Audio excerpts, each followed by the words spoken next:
И завершает нашу секцию доклад Роберта. Роберт с нами удаленно, и, кстати, его выступление будет на английском языке. Если кому-то нужен перевод с английского, вы можете воспользоваться приложением, и там будет синхронный перевод. Я, правда, на самом деле не знаю, Роберт, есть ли у Роберта перевод зала? Есть, да? Спасибо. Тогда, Роберт, чтобы тоже все понимали, я задам вопрос на русском языке. Сегодня мы очень много как раз говорили про использование криптовалют, стейблкоинов и цифровых валют центральных банков для трансграничных расчетов. Центральные банки очень долго отказывались от идеи использовать технологии блокчейн для перевода национальных денег в цифровую форму. Но все-таки поменялось, их мнение поменялось после того, как Народный банк Китая осенью 2019 года заявил о создании своей системы DCEP, да, Digital Currency Electronic Payments, цифрового юаня. И теперь уже больше подавляющая часть центральных банков включилась в эту цифровую гонку. Какие, Роберт, вы видите перспективы использования стейблкоинов и CBDC в трансграничных расчетах и вообще в расчетах? Thank you very much, and I'm very pleased to be at another +Forum event. You always do such great events. My name is Роберт Кортнидж, and I'm at Otero. My background is very much a regulatory lawyer in payments, and I've been over 40 years in this industry. At the moment, I'm working with a consultancy specializing in advising central banks on setting up central bank digital currencies. I just want to give you a brief talk about where I see the future of payments going. So I'm going to share my screen now, and let's see where we go.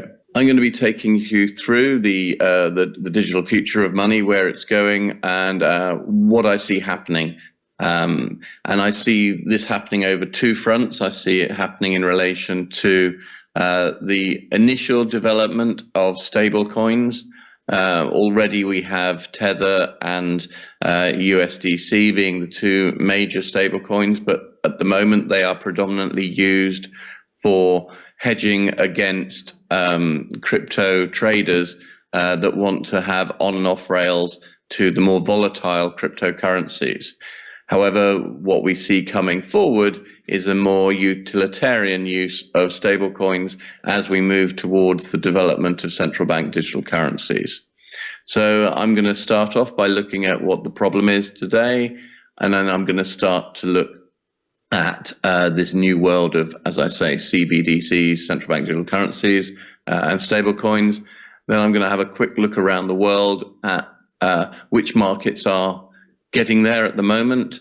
I will then look at some key findings from where we are today. So the latest key findings that we've got.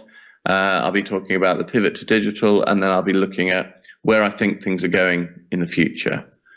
So if we look at the main problem here, we see that the traditional financial services business, the banks of this world and the merchant acquirers of this world, we're not seeing too much in the way of a pivot towards digital yet. Cards are still the most prevalent means of making payments around the world.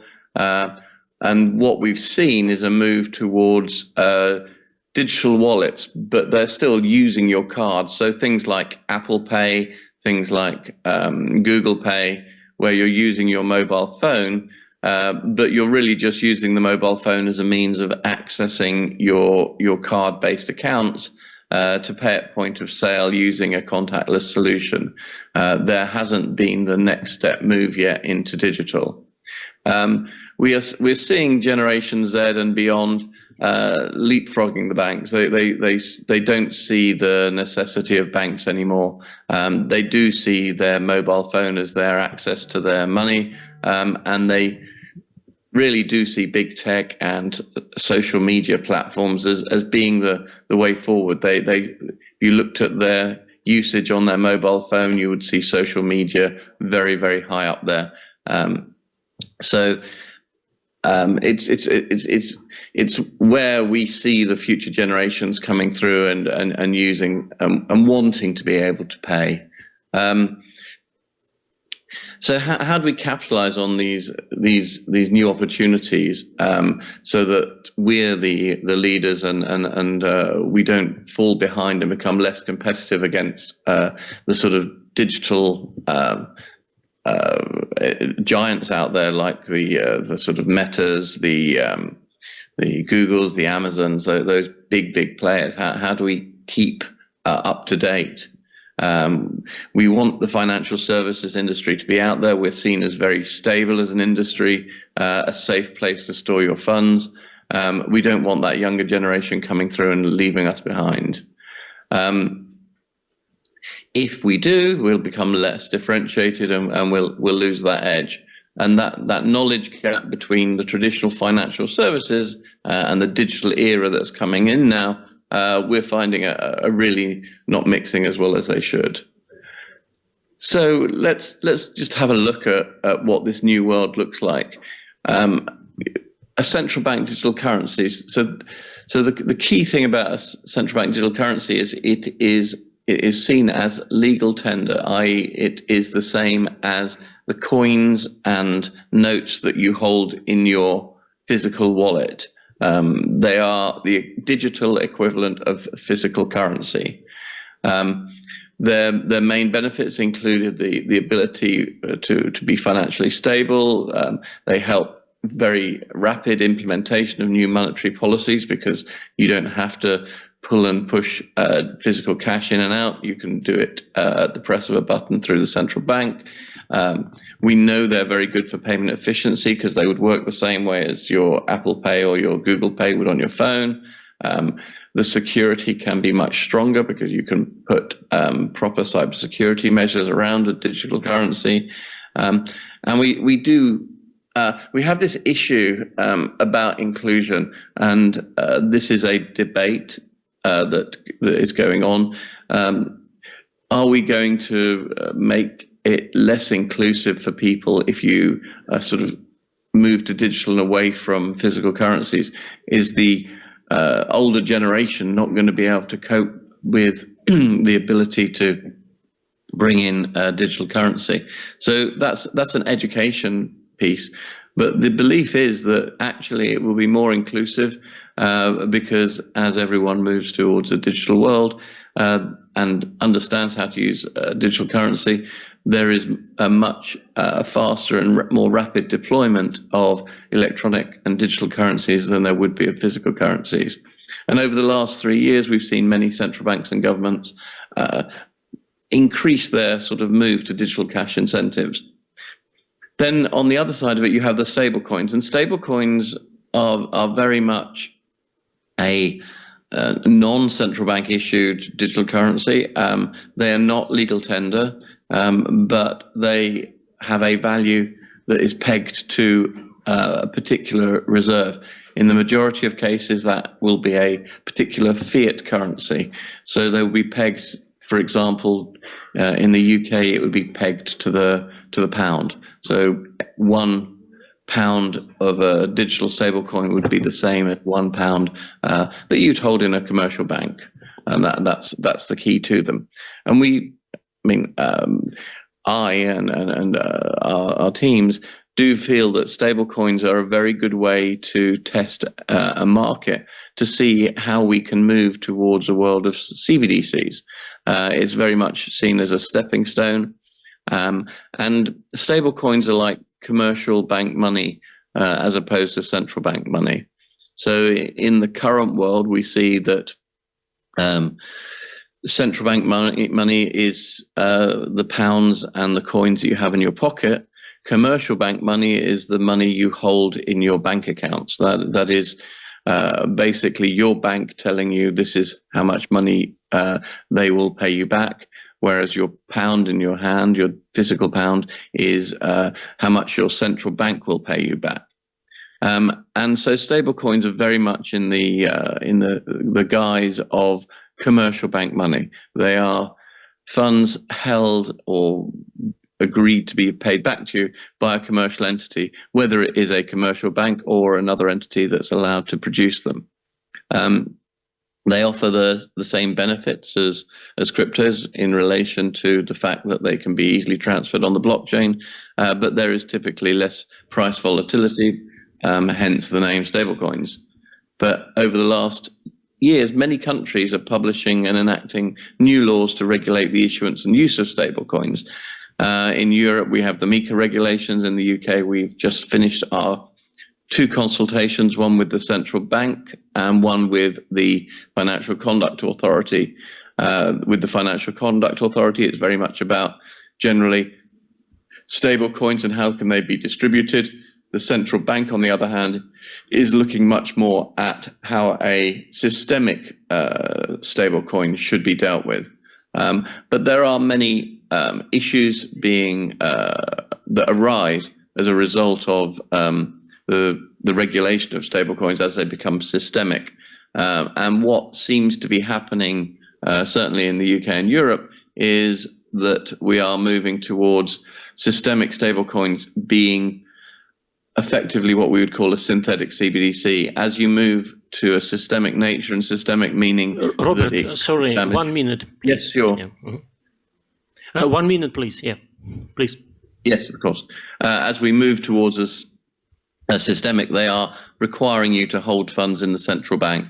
And that means that if you're holding funds in a central bank, it's very much a synthetic CBDC, and it's the next step to taking you towards CBDCs.